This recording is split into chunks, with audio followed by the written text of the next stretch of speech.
आज ही Doubtnut app download करें। Doubtnut पर होगा अब आपके सभी मैथ्स, केमिस्ट्री, फिजिक्स और बायोलॉजी डाउट्स का सफाया। बस अपने क्वेश्चन की फोटो खींचो, उसे क्रॉप करो और तुरंत वीडियो सोल्यूशन पाओ। Download now. चले, इस वीडियो में हम E2 मैकेनिज्म के करेक्टरिस्टिक्स के कुछ बात करते हैं कि यहाँ पे कैसा बेस होना चाहिए, किस सॉल्वेंट में रिएक्शन फेवरेबल होती है और लीविंग ग्रुप किस टाइप का होना चाहिए। चले, सबसे पहले हम इस रिएक्शन में बेस के बारे में बात करते हैं कि जो E2 रिएक्शन है इसके लिए किस टाइप का बेस होना चाहिए। तो E2 एलिमिनेशन के लिए स्ट्रॉन्ग बेस की नीड है। कैसा बेस होना चाहिए यहाँ पे? Strong base. जितना ज़्यादा स्ट्रॉन्ग बेस होगा उतनी ही फास्ट हमारी जो E2 एलिमिनेशन रिएक्शन है वो होती है। अगर हम ऑर्डर की बात करें, मतलब बेस के ऑर्डर की बात करें, तो देखिए जैसे कि हमारे जो बेस का ऑर्डर आता है वो आता है RO negative, OH negative, CN negative, RCOO negative, NO3 negative nitrate. ये हमारा बेसिसिटी ऑर्डर है E2 रिएक्शन के लिए। ओके, E2 मैकेनिज्म में स्ट्रॉन्ग बेस की नीड होती है हमें, और अगर हमारा बेस बल्की है, स्टेरिकली हिंडर्ड है, तो वो उस हाइड्रोजन को एब्स्ट्रैक्ट करता है जो कि इजीली अवेलेबल हो, जो कि लेस हिंडर्ड हो। ये तो थी बेस की बात।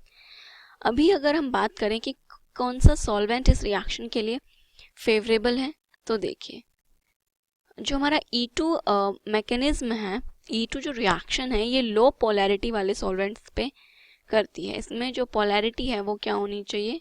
कम होनी चाहिए, लो पोलैरिटी। और स्ट्रांगली फेवर करती है हमारे जो एप्रोटिक पोलर सॉल्वेंट होते हैं। किनको? एप्रोटिक पोलर सॉल्वेंट को। एप्रोटिक पोलर सॉल्वेंट से मतलब है जैसे कि हमारा DMSO हो गया, DMA हो गया, DMF हो गया, इन सब में ये रिएक्शंस फेवर्ड होती, मतलब हमारे वो सॉल्वेंट्स जिनमें जो हाइड्रोजन है वो प्रेजेंट नहीं होता है।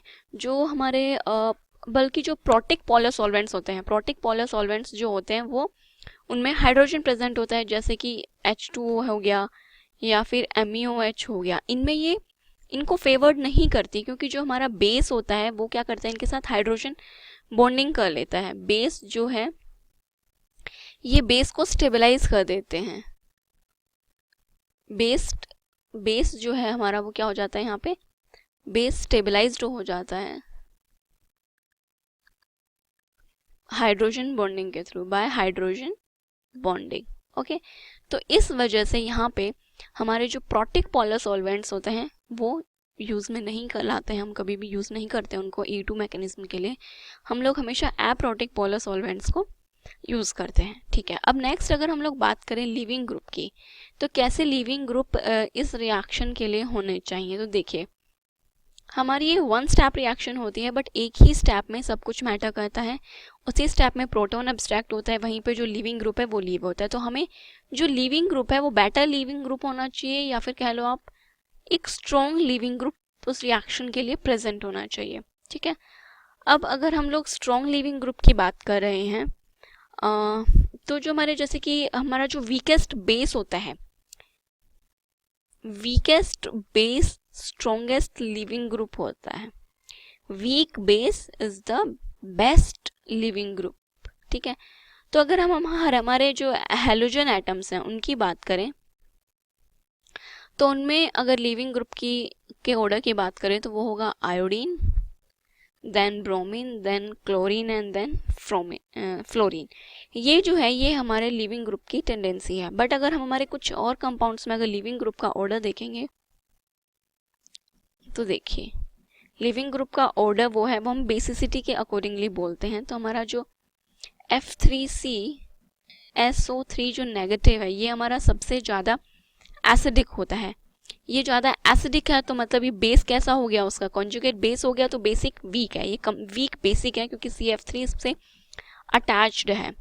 तो ये हमारा कैसा हो गया, वीक बेसिक, तो मतलब कि बेस्ट लिविंग ग्रुप हो गया। ठीक है, या फिर MESO3 नेगेटिव, या फिर HCOO नेगेटिव, या फिर CH3COO नेगेटिव, PHO नेगेटिव। तो ये हमारे क्या हो गए, हमारे लीविंग ग्रुप्स हो गए, ठीक है, तो ये आपको याद रखना है।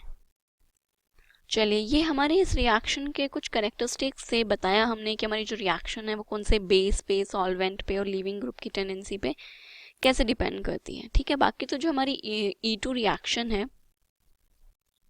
वो किस चीज़ को लेके फैसिलिटेट करती है कि जो हमारे बेस के जो कंसंट्रेशन है वो यहाँ पर हाई होना चाहिए, जो सॉल्वेंट है उसकी पोलैरिटी कैसी होनी चाहिए, कम होनी चाहिए।